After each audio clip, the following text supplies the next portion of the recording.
আসসালামু আলাইকুম। আজকের বাংলা নিউজে সবাইকে জানাচ্ছি স্বাগতম। শুরুতে জানাচ্ছি বিশ্ব আলোচিত খবরের সংবাদ শিরোনাম। আজকের বাংলা নিউজের সাথেই থাকুন। ফিলিস্তিনের গাজা উপত্যকাকে অবরুদ্ধ করে ইসরায়েলের গণহত্যামূলক আগ্রাসনের বিরুদ্ধে কড়া অবস্থান নিয়েছে ইউরোপের দেশ নরওয়ে। দিল নেতানিয়াহুকে গ্রেফতারের ঘোষণা।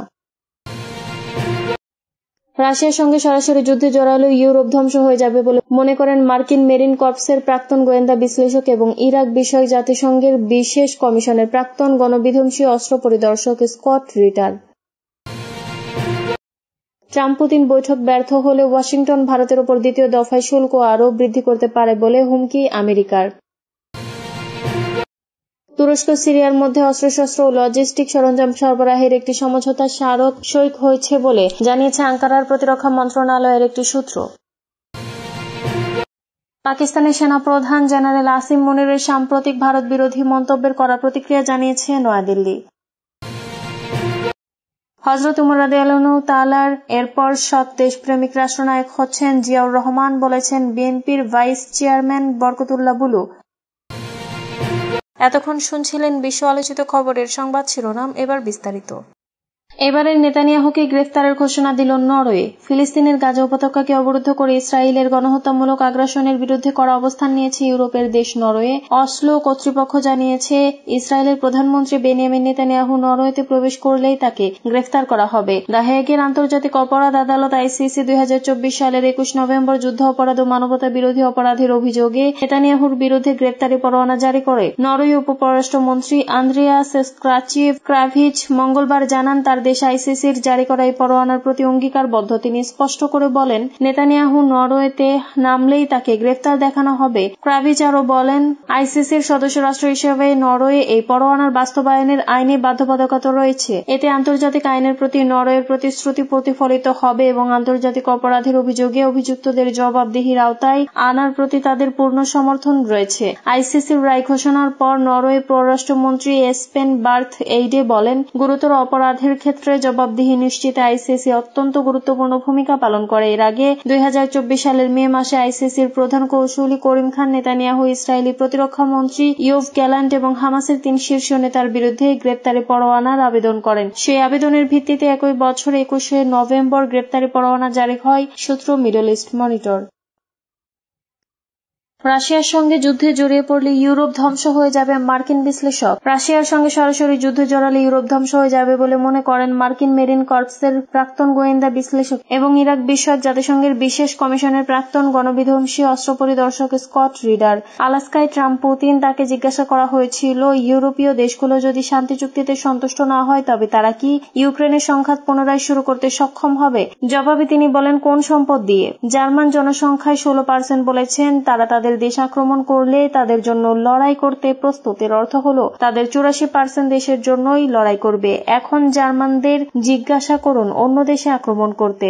এই ক্ষেত্রে কতজন জার্মান যুদ্ধ করতে এবং মরতে ইচ্ছুক হবে? উত্তর সম্ভবত 0 হবে। তিনি বলেন, ওডেসার সমুদ্র সৈকতে কতজন ফরাসি মরতে ইচ্ছুক? পোল্যান্ড কি মরতে ইচ্ছুক? কোন সেনাবাহিনী নিয়ে? সময়ের সঙ্গে সঙ্গে ন্যাটো সেনাবাহিনী হ্রাস পেয়েছে। 1980-র দশকে যে ন্যাটো ছিল তা আজ আর নেই। এক সময় যুদ্ধের জন্য প্রস্তুত সেনাবাহিনী ছিল, এখন এটি এমন একটি সেনাবাহিনী যা ক্রমাগত ব্যারাকে অবস্থান করছে। স্কট রিটারকে সাংবাদিক আরো জিজ্ঞাসা করেন, ইউরোপীয় কি চায়? তারা কি আজকের বিশ্বের সবচেয়ে যুদ্ধ প্রতিষ্ঠিত সেনাবাহিনীর বিরুদ্ধে মুখোমুখি লড়াই করতে চায়? কেননা রাশিয়ান সেনাবাহিনী এমন সৈন্যদের দ্বারা গঠিত যারা আধুনিক যুদ্ধের বাস্তবতা শিখেছে। জবাবে তিনি বলেন, আজ ইউক্রেনে যে যুদ্ধ চলছে তা আগে কখনো সংঘটিত কোনো যুদ্ধের মতো নয়। একই সঙ্গে তিনি উল্লেখ করেন, আমাদের এ নিয়ে চিন্তা করার দরকার নেই, কারণ ইউরোপে কিছু মোতায়েন করতে অক্ষম।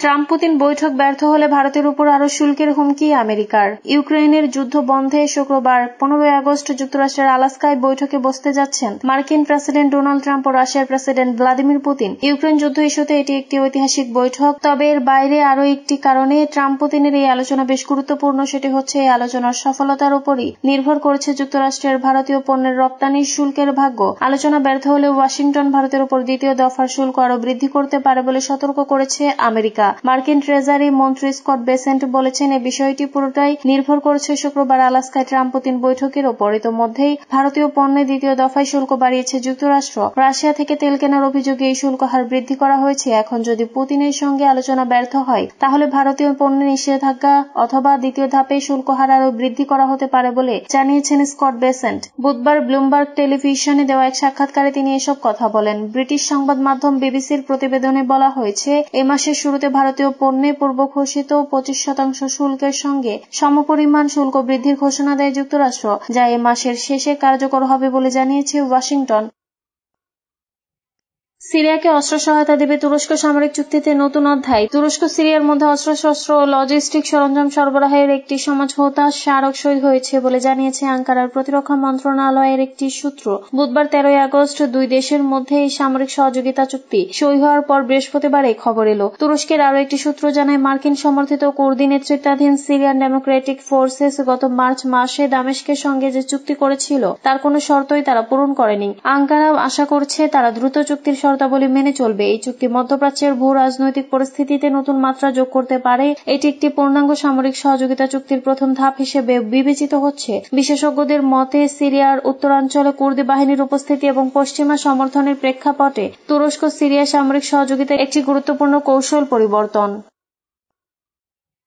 পাকিস্তানের পারমাণবিক হুমকির পাল্টা প্রতিক্রিয়ায় ভারতের হুঁশিয়ারি। পাকিস্তানের সেনাপ্রধান জেনারেল আসিম মনিরের সাম্প্রতিক ভারত বিরোধী মন্তব্যের কড়া প্রতিক্রিয়া জানিয়েছে নয়াদিল্লি। বৃহস্পতিবার ভারতের পররাষ্ট্র মন্ত্রণালয়ের সাপ্তাহিক ব্রিফিং এর মুখপাত্র রণধীর জয়সওয়াল বলেন, পাকিস্তানের উচিত উস্কানিমূলক আচরণ থেকে বিরত থাকা। ব্রিফিং এ তিনি বলেন, আমরা পাকিস্তানের নেতৃত্বের পক্ষ থেকে একের পর এক যুদ্ধ উন্মাদ, বিদেশপূর্ণ এবং দায়িত্বজ্ঞানহীন মন্তব্যের খবর দেখেছি। এটা তাদের পুরনো কৌশল, নিজেদের অভ্যন্তরীণ ব্যর্থতা আড়াল করতে ভারত বিরোধী বক্তব্য দেয়া। পাকিস্তান সেনাপ্রধানকে উদ্দেশ্য করে জয়সওয়াল আরও বলেন, পাকিস্তানের উচিত ভাষা সংযত করা, কারণ যে কোনো ভুল পদক্ষেপের পরিণতি অত্যন্ত যন্ত্রণাদায়ক হতে পারে, যার উদাহরণ আমরা সম্প্রতি দেখেছি। সম্প্রতি যুক্তরাষ্ট্রের ফ্লোরিডার ট্যাম্পায় এক বক্তব্যে পাকিস্তানের সেনাপ্রধান আসিম মনির বলেন, ভবিষ্যতের যুদ্ধে পাকিস্তান যদি অস্তিত্বের হুমকির মুখে পড়ে তাহলে পারমাণবিক অস্ত্র ব্যবহারের দ্বিধা থাকবে না। তিনি ভারতের সিন্ধু নদে বাঁধ নির্মাণ পরিকল্পনা নিয়ে হুঁশিয়ারি দেন। আসিম মনির বলেন, আমরা অপেক্ষা করব, তারা যখন বাঁধ নির্মাণ শেষ করবে তখন 10টি মিসাইল দিয়ে তা ধ্বংস করে দেবে। হযরত উমর রাদিয়াল্লাহুর পর সৎ দেশপ্রেমিক রাষ্ট্রনায়ক হচ্ছেন জিয়াউর রহমান বরকতুল্লাহ বুলু। বিএনপির ভাইস চেয়ারম্যান বরকতুল্লাহ বুলু বলেছেন, শহীদ প্রেসিডেন্ট জিয়াউর রহমানের মতো একজন শতাব্দীর শ্রেষ্ঠ রাষ্ট্রনায়ক, শতাব্দীর শ্রেষ্ঠ মহামানব ও বাংলাদেশে এসেছিলেন। আমি নির্দ্বিধায় বলতে পারি, তৃতীয় বিশ্বে নয়, মুসলিম বিশ্বে হযরত উমর রাদিয়াল্লাহুর পরে যদি কোনো রাষ্ট্রনায়ক এসে থাকেন সৎ, বুদ্ধিমান এবং দেশপ্রেমিক, উনি হচ্ছেন শহীদ প্রেসিডেন্ট জিয়াউর রহমান। বৃহস্পতিবার দুপুরে কুমিল্লার লোকসাম পৌরসভা মিলনায়তনে স্থানীয় বিএনপির সম্মেলনে প্রধান অতিথির বক্তৃতায় বরকতুল্লাহ বুলু এ কথাগুলো বলেন। এদিন লাকসাম উপজেলা ও পৌরসভা এবং মনোহরগঞ্জ উপজেলা বিএনপির সম্মেলন অনুষ্ঠিত হয়। বরকতুল্লাহ বুলু বলেন, আপনারা দেখবেন, উনি জিয়াউর রহমান যখন শাহাদাত বরণ করেন তখন ওনার গলায় একটা কবচ ছিল। উনি রূপার একটি ছোট কবচ গলায় রেখে দেশ চালাতেন। এটা কোনো কবচ নয়, এখানে একটা ছোট কোরআন শরীফ উনি বুকে রেখে রাষ্ট্র পরিচালনা করতেন। যে ব্যক্তি 30 পারা কোরআন শরীফ বুকে রেখে রাষ্ট্র পরিচালনা করেন তার চাইতে মুমিন, ইসলাম খাঁটি দেশপ্রেমিক হতে পারে না। বরকতুল্লাহ আরো বলেন, ওই ব্যক্তি ওই বাংলাদেশে জাতীয়তাবাদী দল প্রতিষ্ঠা করে গেছেন।